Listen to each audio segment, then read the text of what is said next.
Hey everybody, Meteorologist Mark Pena here. This is a really good question that's probably going to get asked a lot this weekend, as our winter storm is shaping up to be an all-encompassing winter storm, meaning we're going to see some snow as well as a very high likelihood of some ice across the area. But temperatures are going to be below freezing the entire weekend. So how is this going to happen if we're already seeing snow that will transition to some ice?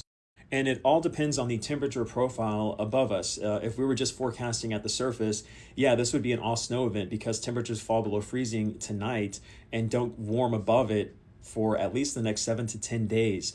But what happens with winter weather is that all the precipitation starts thousands of feet above us, and it will go through different temperatures as it finally falls to the surface. And so what's happening this weekend is that while temperatures are below freezing at the surface, we're going to get some warmer air that gets brought to the upper levels of the atmosphere that will melt some of the snow before reaching the ground. And so what this is going to translate to is there comes the snow Saturday night and is heavy at times. This is where we can get easily about a half a foot to nearly a foot of snowfall.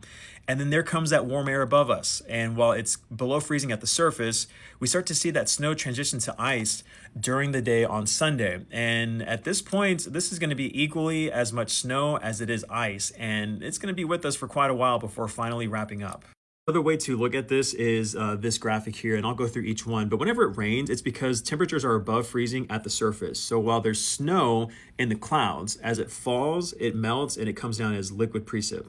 Then you have freezing rain, and this is when you have a pretty wide, warm air sector above us. So you got the snow thousands of feet above us. As it falls, it melts into rain, but then you have a very shallow layer of cold air at the surface, and so it freezes on contact as freezing rain.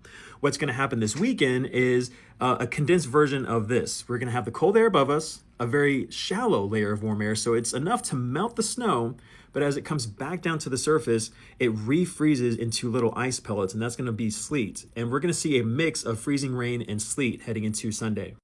And so what this is shaping up to be is just an all-encompassing major winter storm. That ice is really going to cause a lot of problems and a lot of strain on our infrastructure. So today is Friday. If you haven't done so already, make sure that you're making the preparations to potentially lose power for up to a day or so. That includes getting a lot of water and some food to last you a couple of days, gas up your car, but really you shouldn't be on the roads after Saturday night. And then temperatures stay below freezing all the way through next week. So whatever falls this week or this weekend will stick around, and it will take a while for our crews to get everything clean, but give them the time to do their job as well. Stay off the roads and really just, barring any emergency, stay home this weekend and even into next week.